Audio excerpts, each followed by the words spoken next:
Lorsque nous faisons une étude en sciences humaines et sociales, nous allons à la rencontre des individus concernés par le sujet que nous voulons étudier. Les enquêtés nous accordent donc de leur temps afin de répondre à nos questions. C'est alors qu'une relation asymétrique entre le ou la chercheuse et les enquêtés se crée par l'unilatéralité du dévoilement de soi. Pour répondre à cette asymétrie, là où le chercheur peut vouloir donner son travail. C'est aux aspects qui scandent la restitution de l'enquête aux enquêtés que nous allons donc nous intéresser aujourd'hui. Pour ce faire, nous accueillons Martin Thibault qui vient nous présenter son article C'est pas évident de prendre la vérité dans la gueule, note sur le retour de l'enquête aux enquêtés, qui a paru dans la revue Actes de la recherche en sciences sociales en 2022. Bonjour Martin Thibault. Bonjour. Vous êtes maître de conférences en sociologie à l'université de Limoges et rattaché au laboratoire de recherche Le Gresco. Vous vous intéressez particulièrement aux classes populaires, plus précisément au monde ouvrier, ainsi qu'au militantisme et à l'engagement syndical. Vous avez notamment sorti un ouvrage en 2013, issu de votre thèse « Ouvrier malgré tout », qui a paru aux éditions Raison d'agir. En revenant sur votre parcours universitaire, est-ce que vous pouvez nous expliquer comment vous en êtes venu à vous intéresser au monde ouvrier ? Alors moi, j'ai commencé à travailler sur le monde ouvrier en 2004 exactement. Alors à l'époque, j'étais en maîtrise, donc c'est le Master 1 aujourd'hui. Et donc à l'époque, je voulais travailler plutôt sur les représentations médiatiques du monde ouvrier. On était du coup quelques temps après le 21 avril 2002, qui voit l'arrivée de Jean-Marie Le Pen au second tour avec un traitement médiatique où on a fait disparaître les ouvriers des représentations pendant une dizaine d'années, dans les années 90 notamment, et pour se rappeler que les ouvriers existent en les accusant d'épercer pour le Rassemblement national, alors que le nombre d'ouvriers qui a voté pour le candidat d'extrême droite entre 1995 et 2002 est très stable en fait, et qu'il a plutôt progressé dans d'autres groupes, je pense aux cadres, aux professions intellectuelles supérieures, chez les artisans, les agriculteurs, etc. Et 2004, c'est également peu de temps après quelques conflits qui sont au contraire surmédiatisés. C'est-à-dire d'un coup, on se rappelle qu'il y a des ouvriers, on va reparler des ouvriers dans un contexte médiatique un peu particulier, avec des conflits presque surexposés, quoi. Je pense au conflit, à un conflit de Continental, je pense à Celatex, qui vont être des conflits très médiatisés, avec un côté où on va montrer des ouvriers qui sont perçus comme radicalisés, très en colère, qui vont saccager le bureau d'un patron, etc., qui donnent en plus l'impression d'un monde un peu sur le déclin, quoi. Donc non seulement il y aurait des ouvriers, encore un certain nombre, mais ils n'auraient plus de boulot, où le travail serait plus du tout d'actualité, qui serait une sorte de déclin annoncé, de mort annoncée. Et en même temps, il y aurait aussi des ouvriers suffisamment, on n'arrête pas de dire qu'il n'y en a plus, mais encore suffisamment pour qu'il y ait des percées du RN. Donc au départ, moi, ce qui m'intéressait, c'était plutôt ça. Et il se trouve que le directeur de maîtrise à l'époque n'était pas d'accord à la rentrée, il était d'accord avant l'été, mais pas à la rentrée que je travaille là-dessus, parce qu'il m'avait dit que c'était, mais je pense que c'est un bon conseil, que ce serait sans doute compliqué de travailler sur un groupe aussi difficile que les journalistes. Et je pense que comme tout professionnel de la parole, quand on est un enquêteur débutant ou une enquêtrice débutante, c'est difficile d'enquêter. Alors, enquêter sur des sociologues, enquêter sur des acteurs, enquêter sur des avocats, etc. Des médecins, je pense que c'est des types d'enquêtes où il faut quand même avoir certaines billes parce que les gens sont habiles avec la parole. Et donc, à ce moment-là, je voulais toujours travailler sur ces questions. Donc, je m'étais posé la question de savoir ce qui m'intéressait le plus là-dedans, parce qu'il y avait deux idées, travailler sur les ouvriers ou travailler sur le journalisme. En fait, ce qui m'intéressait véritablement, c'était plutôt de me pencher sur un terrain, sur le monde du travail. Et donc voilà, il se trouve que j'avais un groupe de musique avec deux ouvriers de la RATP qui étaient des bons copains, et qu'un jour j'expliquais, on répétait de l'autre côté de Paris, et j'expliquais en voiture à l'un des deux que voilà, j'étais un peu coincé avec cette idée. Il m'avait dit, si tu veux t'intéresser à nous, il n'y a pas de souci, on peut te donner des accès et te faire rencontrer du monde. Et en fait, finalement, cette invitation, je trouve que c'était une très bonne manière de résoudre le problème, de me dire, il y a des gens qui ont envie de me parler, qui sont d'accord. Et lui, il avait une ambition aussi un peu politique là-dedans, parce qu'il disait, il faut faire passer le message, dire ce que c'est nos conditions de travail. Donc voilà, j'ai été pris dans le truc, j'ai fait ça en master, enfin en maîtrise, j'ai fait ça en DEA, donc master 2, et puis après j'ai continué en thèse de manière très évidente. Et après j'ai encore repris un an après la thèse pour faire un bouquin, prolonger l'enquête et finir quelques trucs, donc presque une dizaine d'années en tout. Et j'ai pas regretté, voilà. Et est-ce que vous pouvez revenir sur la méthodologie de votre enquête sur les ouvriers de la RATP, justement ? Ouais, alors c'est une enquête, moi j'avais appelé ça dans mon bouquin une ethnographie bricolée, Le bricolage au sens de Lévi-Strauss. Chez Lévi-Strauss, il y a une opposition assez forte entre bricoleur et ingénieur. L'ingénieur est quelqu'un qui utilise un objet avec une finalité unique, et ce qui compte, c'est ce qu'on va faire à l'arrivée. Et puis le bricoleur, c'est quelqu'un qui remanie les objets, en transforme leur utilisation. Et finalement, le processus est presque aussi important que ce à quoi on arrive, Donc bon, moi, il y a un côté un peu comme ça dans l'enquête, c'est-à-dire que J'ai choisi de travailler sur eux, de faire des entretiens avec eux, donc des entretiens répétés, approfondis. En même temps, je passais beaucoup de temps avec une partie des enquêtés, donc j'apprenais plein de choses de manière informelle. Et finalement, eux me confiaient énormément de choses sur leur quotidien, sur ce qu'ils faisaient. Quand on se voyait pour parler d'autres choses, des fois, je me réfrénais en me disant ce soir je ne parle pas du travail. Et puis c'était les premiers à me dire tiens, on a des nouvelles de Nourdine, tu sais qu'un tel a changé d'atelier, il y a les élections professionnelles, donc ils donnaient des informations tout le temps. Donc finalement, en partageant des activités avec eux, je les ai vus dans plein de cadres différents. Finalement, d'une entrée très centrée au départ sur le monde du travail, j'ai été amené à parler d'autres choses, à parler aussi, ça m'intéressait beaucoup, les transformations du travail dans une entreprise publique comme celle-ci.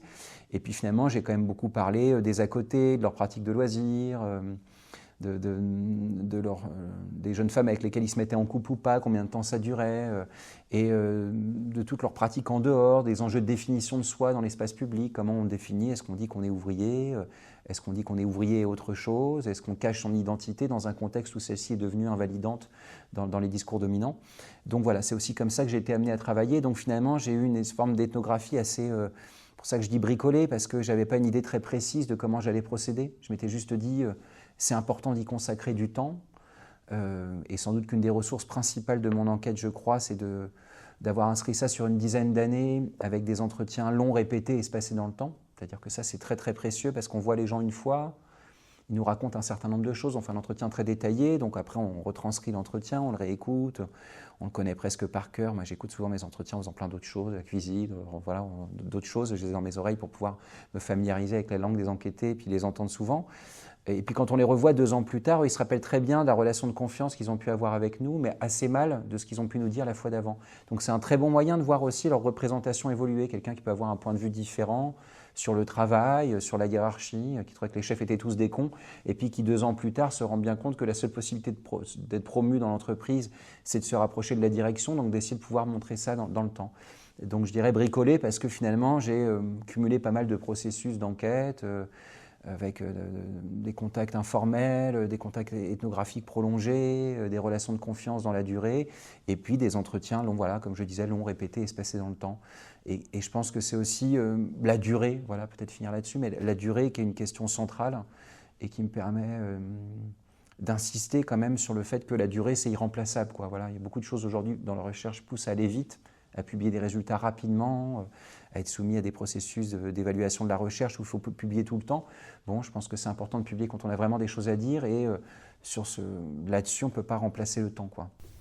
Justement, dans cet article, vous revenez sur les relations en fait, d'enquête, oui, les relations d'enquête et qu'est-ce qu'on doit rendre aux enquêtés parce que se crée une relation d'enquête, comme Gérard Mauger a pu l'étudier, ce rapport-là d'enquêté et enquêteur, et on peut se sentir un peu redevable du temps accordé par les enquêtés pour répondre à nos questions. Et donc, comment est-ce que vous en êtes venu à vouloir écrire sur ce sujet-là, sur la redevabilité des enquêteurs, en fait? Moi, dans mes manières d'enquêter, j'étais très marqué par certaines lectures qui correspondaient vraiment à ce que je vivais. Parce que moi, quand j'enquêtais auprès de mes enquêtés, qui étaient des proches et des copains et des amis par ailleurs, j'avais quand même plein de moments où je me sentais un peu entre deux. Quand on fait un entretien formalisé, qu'on a pris rendez-vous pour ça, qu'on se voit chez moi ou chez un des enquêtés pour faire un entretien, il y a un enregistreur sur la table, j'ai ma grille d'entretien qui a un côté un peu officiel, voilà. Olivier Schwartz parlait du magnétophone comme facteur d'officialisation de la rencontre. Bon, voilà, on prend des informations. Ce qu'on va faire de l'entretien dépasse largement ce qu'eux vont nous donner. Donc, il y a déjà une situation d'asymétrie qui est importante. Mais cette situation d'asymétrie, elle était beaucoup plus importante justement dans tous les temps informels, quoi. Quand on se voyait qu'on faisait de la musique ensemble et puis qu'à la pause, en prenant un café ou en prenant une bière, ils se mettaient à me parler de l'atelier et que finalement je les relançais, j'avais un peu l'impression de les voler dans des moments où ce n'était pas complètement prévu. Donc moi j'avais beaucoup en tête les passages que Olivier Schwartz a écrits sur la méthode dans le monde privé des ouvriers.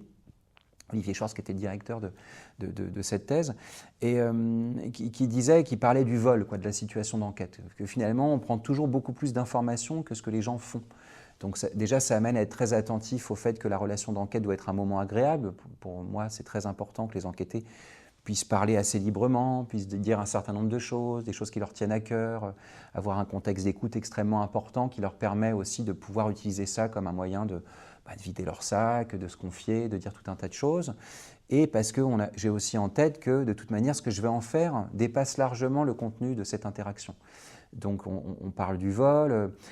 Chez Bourdieu, c'est marrant, c'est une toute petite note de bas de page dans son étude sur les agriculteurs du Béarn, les paysans du Béarn, mais qui est assez peu questionnée, mais il parle de trahison voilà, là-dedans, parce que lui, justement, il allait par son père rencontrer des paysans du Béarn qui connaissaient, et finalement le patronyme était une voie d'accès, voilà, c'était un Bourdieu, les gens le connaissaient dans le village, ils pouvaient aller rencontrer les gens.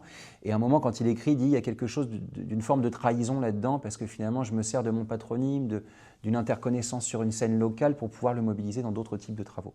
Donc ça, c'est le premier préalable, de se dire, finalement, quand on utilise des choses dans les entretiens, ce qu'on utilise des enquêtés, dépasse largement le cadre de l'interaction et il y a une forme de dépossession, d'asymétrie, voire de vol ou de trahison, selon les termes qui vont être utilisés par différents types de chercheurs, qui est quelque chose qu'il faut avoir en tête et qu'on ne peut pas évincer.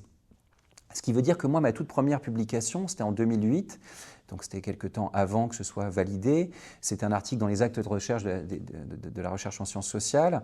Et un des enquêtés, qui était un des bons copains, était une des personnes qui était évoquée en détail. Et très spontanément, je m'étais dit, tiens, il faut absolument que je lui demande son avis. Et en fait, au fond, ce que je cherchais, c'était une forme d'assentiment. J'étais content que quelqu'un puisse me dire...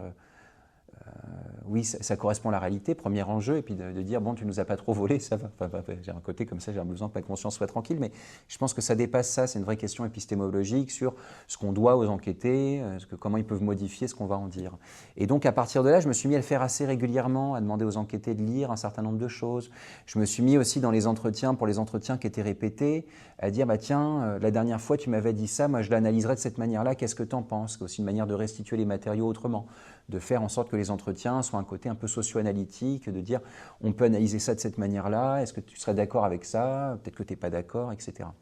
Donc cette question m'est parue assez vite centrale et je me suis assez vite dit que quand le livre serait publié, il fallait absolument qu'il puisse être lu, et j'avais négocié avec l'éditeur à l'époque, qu'il puisse y avoir une postface avec le retour notamment de cet enquêté qui est un peu le personnage principal du livre, à la fin du livre, pour voir ce que lui en pense, avec tout le risque très abyssal de se dire on a un livre qui est publié, c'est super, et en même temps l'enquêté se trouve trahi, on perd ses copains une fois qu'on a fait un entretien, qu'on a fait un entretien pour discuter de la réception de l'enquête, c'est des questions importantes.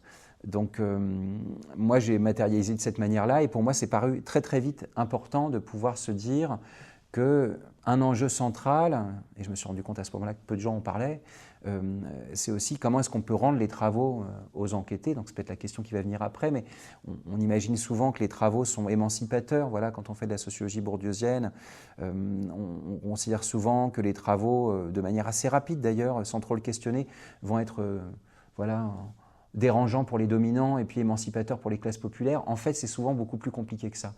Et moi, je voulais mettre ça à l'épreuve, de me dire, considérer que c'est émancipateur pour les classes populaires, c'est sans doute une croyance professionnelle comme il y en a beaucoup, et j'aimerais bien le soumettre à la question, donc c'est le but de cet article, de dire voilà, qu'est-ce que les enquêtés en font, qu'est-ce qu'ils en pensent, qu'est-ce qu'ils en retiennent à l'arrivée, est-ce que ça change leur vie ou non, qui sont des questions que les sociologues se posent et qui peuvent être très éloignées de la manière dont les enquêtés vont pouvoir lire nos matériaux.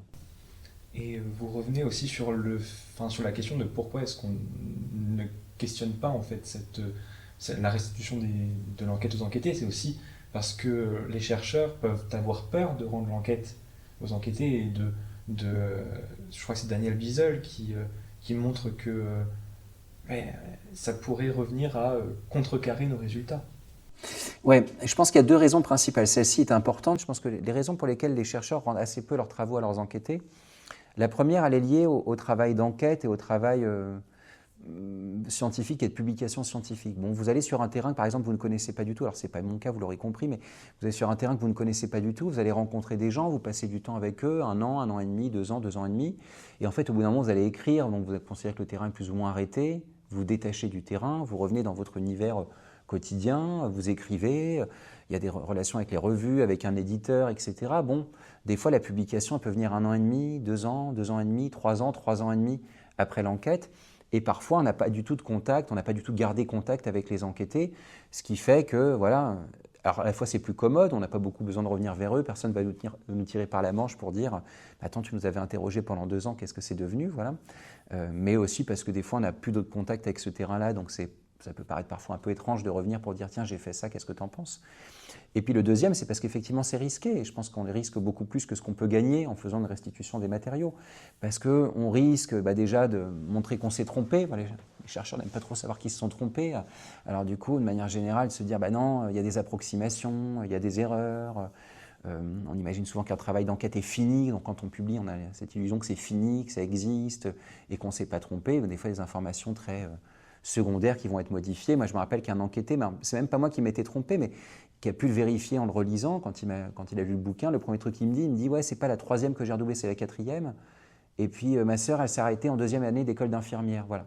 Mais qui étaient des trucs qu'il m'avait dit à l'époque, parce qu'on avait dit dans l'entretien, et puis qui se rappelait plus très bien, et puis qui en revérifiant, d'un coup, il se dit, bah, tiens, c'est écrit, je vais quand même le vérifier de mon côté, me le redit. Et puis il y a des informations plus secondaires, des fois sur lesquelles on s'est trompé, qu'on peut reprendre. Et puis, je pense que c'est aussi risqué parce que ça remet en cause beaucoup de croyances dans notre univers. Si d'un coup on se rend compte que ce n'est pas émancipateur, mais que ça peut être complètement accablant, si on se rend compte que les enquêtés vivent très très mal d'avoir une analyse de leur trajectoire qu'ils n'ont pas demandé, quoi. C'est-à-dire les gens se retrouvent à être un peu analysés par quelqu'un de manière très détaillée, alors qu'ils n'étaient pas vraiment demandeurs au départ, quoi. Donc ils étaient d'accord pour passer un moment, boire une bière, dans mon cas, et discuter autour d'un enregistreur. Mais est-ce qu'ils avaient vraiment demandé à être analysés de cette manière-là? C'est pas dit, quoi. Et puis, 3e élément qui rejoint celui d'avant, je pense qu'aussi les chercheurs risquent beaucoup à se rendre compte que ce qu'on met dans l'enquête est très asymétrique aussi de ce que les enquêtés en font. C'est-à-dire que nous, on pense que c'est émancipateur, on y met beaucoup de choses, il y a des enjeux académiques, de reconnaissance dans le champ de la sociologie. Et puis en fait, pour la plupart des enquêtés, rétrospectivement, ils s'en foutent un peu, voilà. Je rappelle que Gérard Mauger m'avait dit ça en lisant l'article. Il me disait « Tu révèles un secret de Polichinelle, les gens s'en foutent la plupart du temps. » Donc on imagine toujours que voilà, on va ne pas laisser les gens indifférents. Et en fait, à l'arrivée, on se rend compte que pour beaucoup de gens, voilà, ce que me disait cet enquêté 10 ans plus tard, c'est qu'il était surtout content de passer du temps avec moi, d'avoir quelqu'un qui l'écoute, de pouvoir se plaindre et d'avoir l'impression de pouvoir m'aider dans mon travail. De là à réouvrir le bouquin que j'avais offert à l'époque, c'était très loin de ses préoccupations. Et justement, pour revenir sur cette question-là de l'utilité qu'on va vouloir donner de la restitution de l'enquête aux enquêtés en pensant que ça va être émancipateur, en fait, les enquêtés, ils n'ont pas forcément envie de savoir ça. Ils n'ont pas non plus envie d'être désenchantés, finalement. Oui, alors c'est une question importante parce que moi, ce que j'ai essayé de montrer aussi à travers ça, ce n'était pas l'idée principale, mais c'était une des informations des premières étapes de la restitution. C'est la première, c'est que ce qu'on imagine parfois très compliqué à écrire peut être très éloigné de ce qui est compliqué à lire pour un enquêté.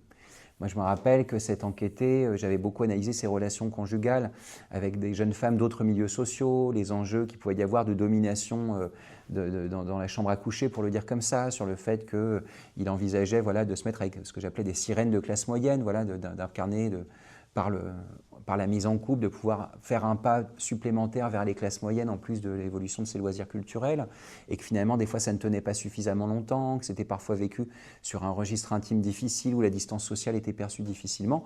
Bon, je me rappelle d'un copain qui en lisant ça m'avait dit « mais tu leur as fait lire ça, mais comment est-ce qu'ils vont percevoir ce genre de truc ?» Je lui disais « bah oui, justement, c'est des vraies questions. » Donc moi j'imaginais que ça, ce serait très très compliqué à lire. Bon, je me rappelle la première réception que j'ai de cet enquêté, il me dit... en plaisantant comme ça, il me dit « Ah là là, l'UCPA et la salsa, t'as balancé tous mes plans, maintenant tout le monde va savoir, on peut rencontrer des jeunes femmes de classe moyenne, pour le dire vite. » Et donc je me rends compte que ça qui me paraissait très compliqué n'est finalement pas si compliqué à entendre. Mais par contre, quand on en discute, reparler de son orientation contre son gré vers une école technique, un lycée professionnel et un BEP à la fin de la 3e, en 1992, donc très longtemps après, quasiment 20 ans après, qui me semblait quelque chose d'à peu près digéré pour lui, était quelque chose de très brutal. Voilà. De lire ça, de se dire ah, c'est vrai que mes parents m'ont poussé là-dedans alors que moi je voulais faire autre chose et que j'aurais sans doute gagné du temps d'une certaine manière en en refusant et en allant plutôt vers un lycée général, puisqu'après il était dans une perspective d'ascension sociale, de faire des cours du soir, de faire des diplômes pour pouvoir refaire autre chose et changer de boulot à terme, ce qu'il a fait aujourd'hui, puisqu'il est devenu kiné, voilà, qui est très loin de ouvrier de maintenance à la RATP. Mais du coup, je pense que pour lui, ce passage-là était très difficile. Alors pour moi, je me disais, bah, tiens, c'était il y a 20 ans, j'imagine que ce n'est pas le passage le plus difficile de sa trajectoire. Donc il y a ça aussi, et puis effectivement, les gens n'ont pas demandé à être désenchantés. Il y a un bel article d'entretien dans Questions de sociologie où Bourdieu parle de ça, de dire, bon, j'imagine quand même qu'un monde désenchanté donne un peu plus de liberté aux enquêtés d'enfreindre les règles du jeu social. Voilà, il y a une formule comme ça, il dit, on est déterminé par la sociologie, on a une petite chance de l'être un peu moins, quoi. On est pris dans des contingences, et puis la sociologie va pouvoir nous permettre de les désenchanter un petit peu et de pouvoir jouer sur sa propre trajectoire. Moi, je crois profondément à ça, mais en même temps, je me dis bien que quand on le fait directement avec les gens qu'on a enquêtés, bon, il y a plein de gens qui sont très contents de ne pas savoir tout ça et qui n'ont pas du tout envie de le savoir, et plutôt qu'être émancipateur, ça peut être aussi très démobilisateur par ailleurs, très fragilisant, comme quelqu'un qui ferait une psychanalyse par ailleurs. Il y a des moments d'une psychanalyse qui sont des moments où on comprend des choses de sa trajectoire qui fragilisent beaucoup, voilà, qui ne sont pas les moments où on se dit tiens, l'émancipateur de faire une psychanalyse, pas forcément non plus, voilà. Où je pense qu'il y a une comparaison possible là-dedans, voilà, des moments où on apprend des choses de sa trajectoire, des éléments qui déterminent sa trajectoire qui sont difficiles. Et puis peut-être dernier élément là-dessus, je crois qu'il y a aussi un autre élément qui est important, c'est que la sociologie, c'est quand même une mise en forme spécifique du monde social, et qui est une mise en forme spécifique assez éloignée des représentations un peu dominantes qu'on peut avoir aujourd'hui de la culture psychologique de masse, où tout le monde est un peu psy par ailleurs, où tout le monde a l'impression qu'on comprend la psychologie.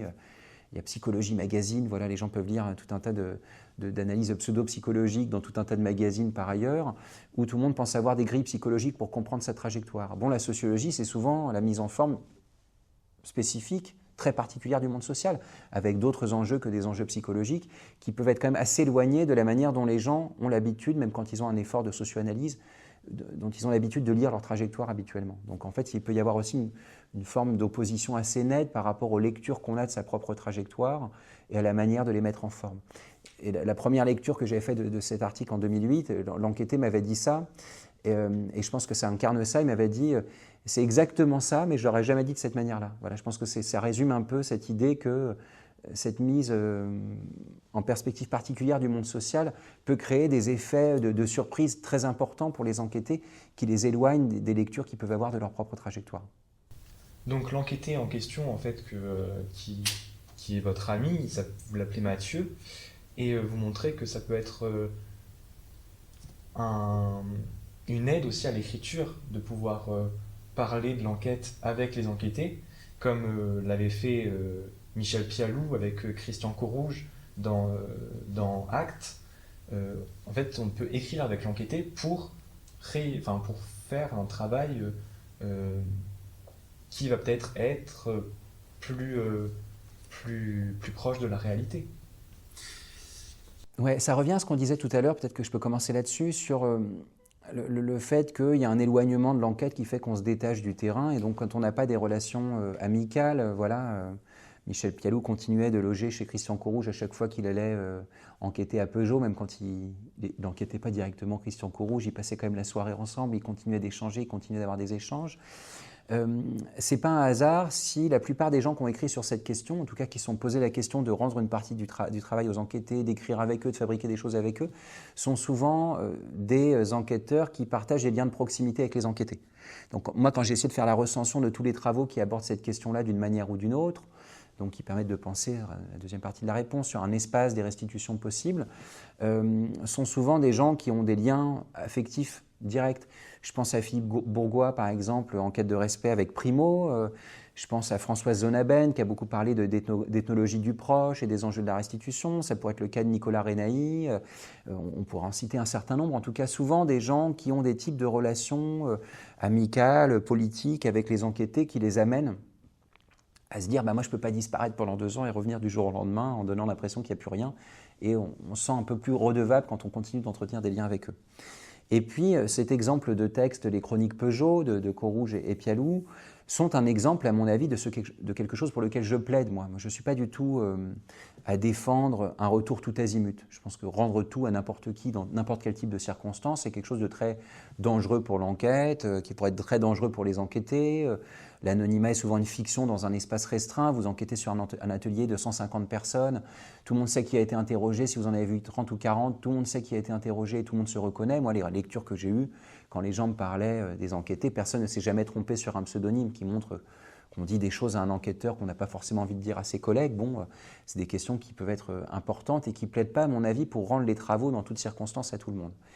Et en même temps, je pense que je plaide, moi, pour le fait de se poser la question. Et donc, souvent, les gens qui se posent la question sont des gens qui partagent des liens de proximité avec les enquêtés, qui ne peuvent pas disparaître du jour au lendemain. Et donc, à partir du moment où on plaide pour ça, on peut imaginer tout un tas de formes de restitution très ajustées qui vont de l'écriture avec les enquêtés, qui vont d'un podcast comme vous êtes en train de le faire, qui vont à des articles dans la presse ou des tribunes dans la presse sur des questions plus spécifiques. Moi, j'ai fait un article dans le Monde diplomatique. J'ai jamais été autant lu dans les ateliers de maintenance. Voilà, j'ai fait un article sur l'évolution des transformations managériales à la RATP, pour dénoncer l'évolution des conditions de travail et les dangers tant pour les salariés que pour les usagers des transports publics avec l'ouverture à la concurrence.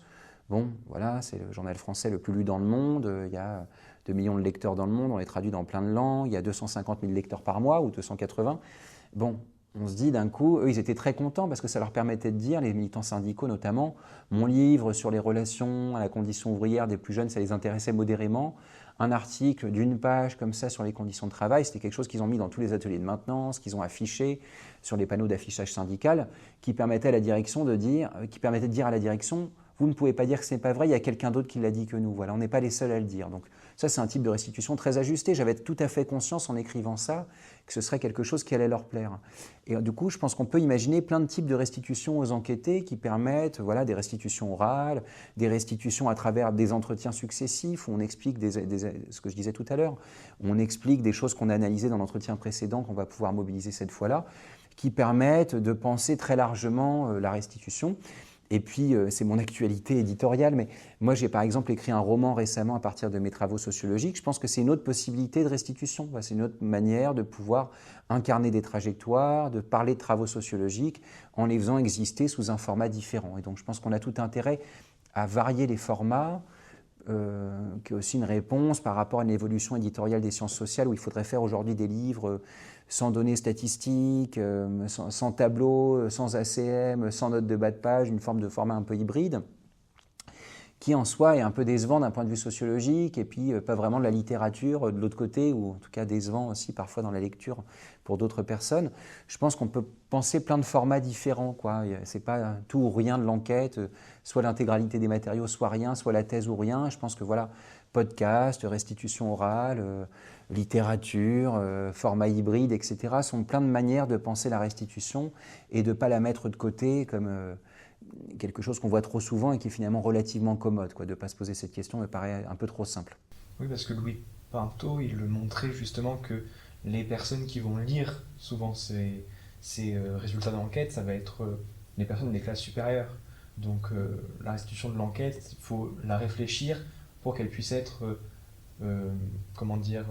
pour qu'elle puisse être lue ou en tout cas écoutée par le plus grand nombre.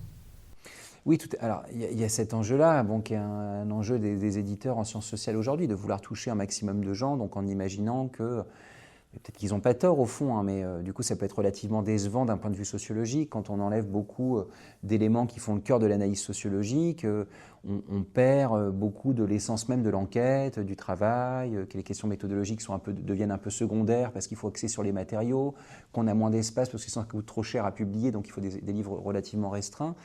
Alors même que le public est un public qui est relativement doté, le public des lecteurs en sciences humaines et des essais de manière générale, est un public relativement doté, où il y a beaucoup de gens marqués par l'autodidaxie aussi dans leur rapport à la lecture, qui du coup sont souvent des gens qui ont envie d'avoir des notes de bas de page parce que ça leur permet d'aller voir d'autres travaux, de façonner leur culture sociologique ou leur culture historique en lisant ces travaux-là. Et donc voilà, je pense qu'il y a quand même aussi intérêt à réfléchir aussi à des types de réception populaire de nos travaux et qui passent éventuellement par d'autres formes de diffusion. parce que le coût d'entrée, peut-être finir là-dessus, mais le coût d'entrée de la sociologie, il est relativement élevé, quoi. Moi, je sais que quand j'écrivais ma thèse, je savais que je voulais la faire lire aux enquêtés, donc c'était quelque chose qui était très important pour moi. Pas sur le fait de renier des ambitions sociologiques ou de dire des choses, parce que je savais que certaines choses seraient difficiles à entendre et m'inquiétaient beaucoup en les écrivant. Olivier Schwartz écrit un beau passage là-dessus, il dit à un moment ça me brûlait les mains d'écrire ce genre de choses, voilà, qu'est-ce que je suis en train d'écrire, ça me brûle les mains. Moi j'avais cette sensation par moment de me dire, ah là, comment ils vont percevoir quand je vais le lire, et en même temps ça me semble très important de le mettre par écrit, il faut le faire. Mais dans l'autre sens, il y a aussi ce truc-là où c'était très important pour moi d'incarner les trajectoires et, pour utiliser une formule de Becker que j'utilise souvent, de ne pas écrire comme un sociologue pour avoir l'air dans les trains, quoi, de ne pas être jargonesque, de faire en sorte que ce soit relativement lisible. Après, ça reste lisible pour des sciences humaines. Donc c'est aussi un coût d'entrée qui n'est pas le même que celui d'un roman, par exemple, qui peut être beaucoup plus facilement accessible, plus court, plus compact et avec beaucoup moins de jargon, et puis pris dans une intrigue qui fait que d'autres gens peuvent s'en saisir. Et donc il peut y avoir une sorte d'autocensure si on sait qu'on va rendre notre enquête aux enquêtés. Il peut y avoir cette autocensure de se dire qu'est-ce que je vais écrire, qu'est-ce que j'écris qui peut peut-être déstabiliser les enquêtés. Oui, alors, et en même temps, pour moi, c'était très important de ne pas céder là-dessus. L'ambition sociologique était centrale sur le fait de les faire exister comme ils sont. Et les faire exister comme ils sont, c'est montrer à la fois, pour une partie d'entre eux, leur velléité d'ascension sociale, leur côté un peu d'ouvrier entre deux, pris entre l'espérance d'appartenir à un autre groupe social et la volonté de se détacher du groupe ouvrier, et en même temps tous les enjeux de dépossession, tous les moments où on se retrouve relativement dominé, y compris dans les relations avec d'autres jeunes femmes, d'autres milieux sociaux, et que finalement tout ça, ça révélait vraiment leur position. Et que si je mettais ça de côté en me disant tiens, ils vont mal le prendre s'ils le lisent, j'aurais l'impression de renier une partie de mon analyse. Et en même temps, ce que je disais tout à l'heure, à la lecture, c'est même pas les passages les plus difficiles à lire pour eux. Donc il y a, à mon avis, cette ambition importante qui doit primer, c'est-à-dire l'ambition scientifique de décrire les choses comme elles sont. Enfin, c'est la formule de Bourdieu, quoi, énoncer l'être avec autorité, voilà, dire les choses telles qu'elles sont. Et en même temps de faire attention dans les formes, à la manière de le communiquer, à la manière de le rendre accessible, pour faire en sorte qu'une partie d'entre eux au moins puisse s'en saisir et pouvoir réagir. Parce que je pense qu'il n'y aurait rien de plus violent que de leur donner quelque chose, de rendre accès à leur trajectoire, et d'être dans la capacité de pouvoir la lire parce que c'est complètement jargonesque et incompréhensible. Vous imaginez la violence, déjà que l'arrêt de dépossession est violente, mais en plus de leur dire « tiens, j'ai raconté ta trajectoire » et c'est complètement abscon et illisible pour des gens qui n'ont pas d'habitude de lecture de sciences humaines. Donc sur le fond, rien changer et en même temps sur la forme, faire attention à ce que ça puisse être accessible pour d'autres personnes quand même. C'est pour ça que vous invitez à séparer en fait dans le champ de la sociologie, vous invitez à séparer en deux sous-champs, une sociologie des producteurs et un champ de sociologie publique. En fait, il faudrait presque faire deux écrits différents, un pour la restitution et un pour le champ scientifique. Alors, c'est pas directement moi qui construis ça. En tout cas, c'est une des réflexions que j'avais quand j'avais fini ce papier-là, dans lequel je suis encore. Vous pouvez vous en rendre compte parce que c'est un truc auquel je réfléchis beaucoup. Mais c'est un article de Michael Burawoy comme ça qui s'appelle Pour une sociologie publique. Et donc justement, lui, il plaide justement pour des retours aux enquêtés, pour la transmission des travaux sociologiques, tout en disant bien, il y a des enjeux propres dans la restitution à un public plus large qui peuvent être un peu antagonistes avec les formes d'écriture du travail scientifique. Donc lui, il dit voilà, la sociologie publique, ça peut être aussi éloigné d'une sociologie de sociologue, quoi. Bon, je pense qu'on peut quand même arriver à tenir les deux. Voilà, je pense que c'est important de ne pas oublier qu'on écrit dans un champ de production culturelle avec ses règles. Voilà, c'est le champ de la sociologie avec ses règles académiques, ses règles d'écriture, ses règles d'administration de la preuve, de référencement, etc., qui sont des enjeux très importants qu'il faut défendre d'un point de vue disciplinaire. Et en même temps, d'avoir la possibilité de faire en sorte de faire un pas de côté pour pouvoir transmettre ces matériaux à d'autres gens et d'arriver à tenir. Moi, j'ai essayé de tenir les deux en même temps. Bon, quand je fais un roman, je fais clairement un pas de l'autre côté, quoi. C'est-à-dire vraiment même un pas dans un autre champ encore, dans le champ littéraire, en mettant de la sociologie dans le champ littéraire, qui est une autre ambition, quoi, qui est encore un autre déplacement dans un autre champ. Mais en tout cas, je pense qu'effectivement, il y a toujours cet enjeu-là, voilà, une sociologie de producteur, avec ses règles autonomes, et une sociologie publique, plus hétéronome, davantage tournée vers une réception plus large, qui peut aussi passer par des interventions publiques des chercheurs dans l'espace public, etc., ou dans les médias, qui permettent aussi de vulgariser, de rendre accessible une partie de nos travaux dans d'autres univers. Parce que je pense que c'est dommage d'abandonner l'ambition politique des sciences sociales en la réservant à un domaine de producteurs. Et je pense que quand on fait de la sociologie et qu'on veut faire de la sociologie, qu'on a une ambition émancipatrice, même si on peut voir qu'elle fonctionne qu'à moitié, on a en tout cas intérêt à pouvoir la faire sortir du champ académique pour la faire exister dans d'autres champs, d'autres univers. Et comment rendre en fait l'enquête? Parce que, bon, je vais le dire, mais je vous ai comme professeur et on a eu cette question-là dans un de vos cours. Et la question qui se posait, c'était est-ce qu'on le rend en version numérique ou en version écrite? Euh, Parce que il y a une diffusion qui va être plus grande si on le rend en numérique. Donc il faut aussi se poser la question de qu'est-ce qu'on va écrire si on le rend en numérique. Ouais, alors c'est marrant, je pense que cette question, j'y pense en vous écoutant, et je pense que cette question, je l'ai en tête pour plusieurs raisons. La question des types de formats. Voilà, un format papier, c'est quand même plus facile de contrôler la diffusion, les gens peuvent le prêter à plein de gens. Bon, un format en PDF qui peut circuler allègrement, se retrouver dans d'autres formules, dans d'autres forums, des discussions, etc., c'est quelque chose dont ils maîtrisent mal la diffusion. J'y ai pensé assez tôt pour plusieurs raisons. La première, c'est que par exemple, il y a un article que vous lisez, je crois, en première année, qui est un grand classique de la sociologie, qui est un article d'Yvette Delceau, qui s'appelle Le double mariage de Jean Cély. C'est le seul article qui n'est pas mis en ligne quand la revue des actes de la recherche en sciences sociales a été mise en ligne. Je crois que c'est un des seuls articles, à ma connaissance. Elle a refusé la mise en ligne parce qu'elle avait très très peur que ça puisse circuler dans d'autres univers.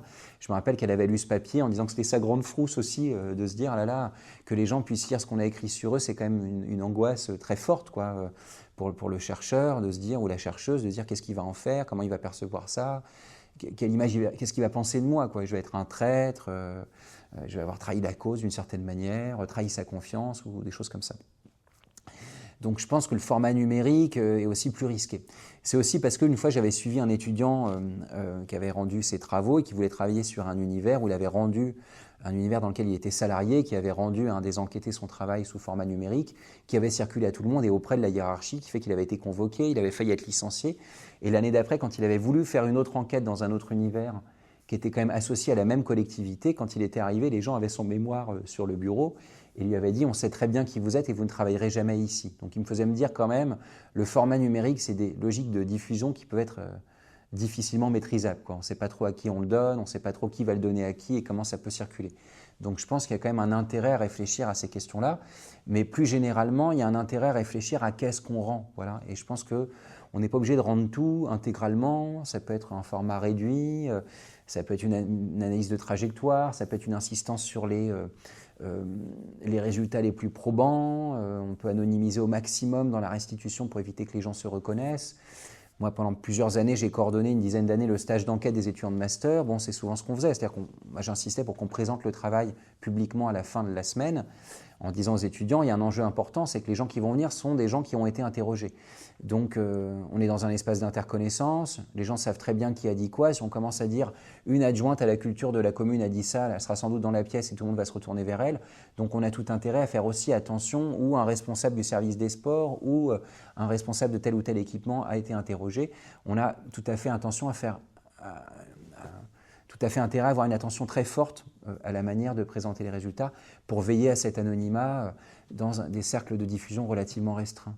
Donc je pense que c'est quand même une réflexion un peu plus large sur voilà ce qu'on fait, comment on le restitue, à qui, dans quel type de contexte, et puis surtout de faire attention à ne pas avoir un truc tout azimut qui fait que les gens peuvent revenir par la bande en nous demandant des comptes, ils auraient tort de ne pas le faire, quoi.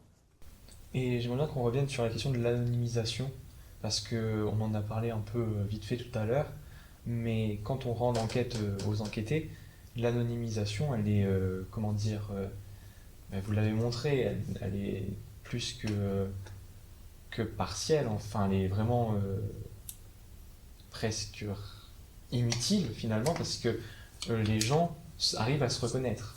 Mais elle n'est pas inutile si on va rendre l'enquête publique. Mais si on rend l'enquête aux enquêtés, alors là, l'anonymisation, elle est battue en brèche. Donc comment faire pour réussir à rendre une enquête aux enquêtés qui répondent à ces logiques-là d'anonymisation, en fait. Oui, il y a deux choses. La première, c'est par exemple, moi j'ai écrit un livre sur les RATP, sur un atelier de maintenance, enfin sur plusieurs ateliers de maintenance et qui sont anonymisés. L'idée, c'est que personne dans l'entreprise dans les postes de direction notamment, mais également de l'extérieur, ne puissent dire tiens, c'est l'atelier de tel endroit et le délégué syndical de tel endroit, c'est un tel, et donc il a parlé à quelqu'un, il pourrait être sanctionné, ce qui arrive parfois avec les enquêtes. Donc on peut vraiment mettre en danger les gens qui nous ont consacré du temps. Donc déjà, c'est asymétrique. Si en plus ils perdent leur boulot à cause de nous, bravo, quoi. Donc il y a cet enjeu-là déjà de faire attention à une échelle très large, à ce que l'anonymat ne permette pas de retrouver qui a parlé à quel moment, mais qui en même temps, dans un espace restreint, quand on rend aux enquêtés, l'anonymat fonctionne très mal. Je le disais tout à l'heure et vous le redisez. Voilà, si vous rendez votre enquête sur les supporters aux enquêtés, ils vont très bien savoir qui vous a interrogé, qui a été interrogé, qui a répondu à vos questions. Et même si on anonymise les trajectoires des enquêtés, chacun va pouvoir reconnaître une personne ou une autre, de dire mais tu lui as raconté ça, c'est pas vrai, tu t'es trompé, quelle image il va penser nous, au contraire tu aurais dû mentir, etc. Donc les gens peuvent aussi régler des comptes à travers l'enquête, qui peuvent être des choses difficiles à gérer pour un enquêteur ou une enquêtrice. Donc je pense qu'il y a quand même un intérêt là-dedans à faire attention à ces deux niveaux d'anonymat, qui sont à mon avis pas les mêmes. Celui d'un espace d'interconnaissance très restreint où tout le monde sait à qui parle, quoi. Voilà. Moi, franchement, ça m'a marqué, les enquêtés qui ont lu le livre, personne ne s'est jamais trompé sur un seul pseudonyme. Voilà. Bon, qui en dit beaucoup sur ce qu'on sait des enquêtés. Et pourtant, certains n'étaient pas dans leur cercle proche, ce n'étaient pas des amis directs, ce n'étaient pas ceux avec lesquels ils avaient des activités, c'était ceux avec lesquels ils ont assez peu de contacts, comme des collègues de travail qu'on croise de temps en temps, mais personne ne s'est jamais trompé, qui montre bien que l'anonymat, à cette échelle-là, à l'échelle plus vaste de diffusion du livre, il marche, à cette échelle-là, assez peu. Et est-ce que ça nourrit pas en fait cette peur de la trahison de la parole de l'enquêté? Si, forcément, on se pose des questions sur ce qu'on va faire des matériaux déjà, et puis sur la manière dont eux vont pouvoir les lire ensuite, quoi. Quand il m'avait dit, je reviens à ce que je disais au départ, mais quand il m'avait dit c'est bien, ça permet de faire passer le message, etc. Si on fait passer le message ou qu'on a l'impression de faire passer le message, qui est comme une belle ambition politique en soi, d'être un peu le porte-voix à travers l'analyse sociologique de ça, si je le dis de manière un peu triviale, mais et que finalement les gens ne se sentent pas reconnus et qu'en même temps leur anonymat est un peu dévoyé et qu'ils peuvent risquer leur position professionnelle ensuite vis-à-vis de la direction. Bon, faire passer le message, ça a assez peu marché. Ça peut marcher à l'échelle globale, c'est ce que font souvent les sociologues. Bon, à l'échelle pratique de la restitution aux enquêtés de lecteurs populaires de manière générale, c'est quand même une autre réalité. Et la vulgarisation, comment est-ce que vous pensez que ça peut être utile à, à la, au, au déploiement des résultats sociologiques, la vulgarisation scientifique? On en revient à ce qu'on disait tout à l'heure sur deux champs de production, de la sociologie pour sociologues avec des règles autonomes auxquelles je tiens et que moi j'essaye de défendre souvent dans mes interactions avec des éditeurs en sciences sociales. Je sais que je suis embêtant, voilà, que je fais souvent des livres un peu trop longs par rapport à ce qui était demandé, il y a sans doute un peu trop de notes de bas de page par rapport à ce qui était attendu, parce que je pense que c'est important d'arriver, même quand on fait des publications avec un public plus large, à tenir des ambitions proprement sociologiques, parce que ce sont celles aussi qui vont pouvoir mieux questionner un certain nombre de choses. Quand je fais un bouquin avec ma collègue Sophie Bérou sur le syndicalisme, j'ai bien l'impression, et je pense que c'est central, que si je veux être un bon compagnon de route de cette organisation syndicale, qui est l'Union syndicale solidaire, à laquelle j'appartiens par ailleurs, il faut que je sois intransigeant dans l'analyse sociologique. Et donc j'ai tout intérêt à ne pas être complaisant, ne pas me laisser absorber par... ne pas servir la soupe, comme ont pu le faire beaucoup d'intellectuels pour le Parti communiste pendant longtemps, par exemple, de faire de la sociologie ou de l'histoire ou de vouloir défendre la cause, de défendre l'ouvrier de manière un peu mythifiée. Si on veut faire ça de manière efficace et tenir des ambitions politiques pour aider une organisation, il faut mieux pointer ce qui ne fonctionne pas plutôt que lui dire tout ce qui va bien, quoi. Il y a cette phrase de Robert Castel que je cite souvent qui dit le sociologue c'est un peu comme le médecin, quoi. Si on veut permettre aux gens de faire une bonne prise en charge d'une maladie, il faut d'abord commencer par faire un bon diagnostic. Voilà. Faire un mauvais diagnostic, ça tue à tous les coups. Je pense que si on dit à une organisation tout va bien, ça se passe bien, vous êtes une organisation de masse et puis vous allez pouvoir radicalement transformer le système et le champ syndical, personne n'y croit et c'est pas vrai. Voilà. Et je pense qu'on a tout intérêt à tenir cette ambition politique qui passe aussi par une exigence sociologique importante. Je ne sais pas si je suis très clair quand je vous dis ça, mais voilà, c'est cette idée voilà, de tenir les deux en même temps et de ne pas céder sur une forme d'intransigeance. Et puis après, sur les formes de vulgarisation, je pense qu'il y a plein de formes de vulgarisation à penser, et je pense que les sociologues ont vocation à intervenir dans l'espace public. Alors bien sûr, il y a plein de manières d'intervenir dans l'espace public. C'est plus facile de faire une tribune dans un journal où on contrôle à peu près ce qu'on dit que d'être interrogé sur une émission de radio ou sur une télé de gens qui ont un autre agenda en tête et qui ne lisent pas du tout de travaux sociologiques ou qui sont tenus par des milliardaires qui ont beaucoup d'argent et qui ont assez peu d'intérêt à ce qu'on puisse dire des choses politiques sur leur antenne. Moi, ça m'était arrivé sur Europe 1, voilà, où on avait enregistré les questions et monté les réponses entre le moment où j'avais été interrogé et le moment où ça avait été diffusé. Je venais juste de sortir mon livre, c'était ma première grande radio, j'ai déjà fait un peu de radio comme ça avant. Bon, ça m'a servi de leçon. Voilà, je me suis dit, bon, quand on va sur ce genre de chaîne, il faut avoir conscience des risques du métier. Et en même temps, je pense que ça m'a pas empêché de me dire, il faut continuer à essayer d'intervenir, faire des papiers dans le monde diplomatique, faire des tribunes dans l'humanité, proposer d'autres formats de discussion, avoir des entretiens dans la presse, répondre aux injonctions de la presse et essayer de répondre intelligemment pour ramener le bâton dans l'autre sens et éviter qu'ils traitent les choses de manière partielle ou maltraitée, comme ça peut être le cas parfois avec les journalistes, quoi. Pas tous les journalistes, bien sûr, mais des fois, on a intérêt à ramener ça vers des enjeux proprement sociologiques pour rappeler certaines réalités. Et sur ça, je crois qu'il ne faut absolument pas l'abandonner. Oui, parce qu'il peut y avoir aussi cette peur-là d'avoir notre travail sociologique qui va être réutilisé par les médias ou par la politique, en fait. Alors tout à fait, mais je pense que c'est aussi quand on parle des formes de restitution des sciences sociales, il y a ça. Hein. Il y a plein de gens qui vont tirer les matériaux dans le sens qui les intéresse, qui vont n'en prendre qu'une partie, et puis qui vont dire « bah oui, tu as raison là-dessus ou là-dessus », qui vont prendre qu'une partie du travail pour le lire de leur côté. Ça, c'est tout à fait possible, quoi. Des organisations syndicales qui vont se servir de notre travail pour questionner leur organisation, et puis il y a d'autres moments qui vont dire bah, on va prendre que les passages les plus élogieux pour dire bah, ça montre bien que ça fonctionne et qu'on a raison. Ça, c'est sûr, c'est propre des travaux sociologiques et des formes d'appropriation très différenciées qu'il peut y avoir d'un univers à l'autre. Ça, c'est très visible. Ouais. Et pour finir le podcast, on pose souvent la question, et j'ai oublié de vous le dire en avance, est-ce qu'il y a un livre ou un article qui a marqué votre parcours intellectuel ? Oui, moi je dirais qu'il y a 2 livres. J'en ai parlé un peu au début parce que ça m'a beaucoup marqué.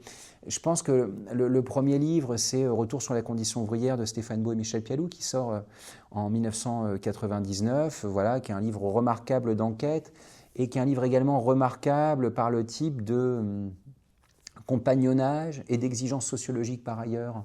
Un travail au long cours, un travail dans la durée. Moi, je me rappelle, j'avais assisté à un séminaire où Michel Pialou avait dit ça. Il discutait avec Olivier Schwartz. C'était passionnant, cette discussion. Il avait dit à la fin, Olivier Schwartz, pour conclure, il disait « Ce qu'on vous apprend à l'université, c'est de faire un travail sur un objet très restreint, dans un temps très court et seul. Et ce que montrent Stéphane Beau et Michel Pialou, c'est qu'on peut travailler à 2, surtout en même temps et dans un temps très large. » Voilà, moi, du coup, ça m'était resté en tête de me dire il faut du temps, il faut pouvoir appréhender les choses dans la durée.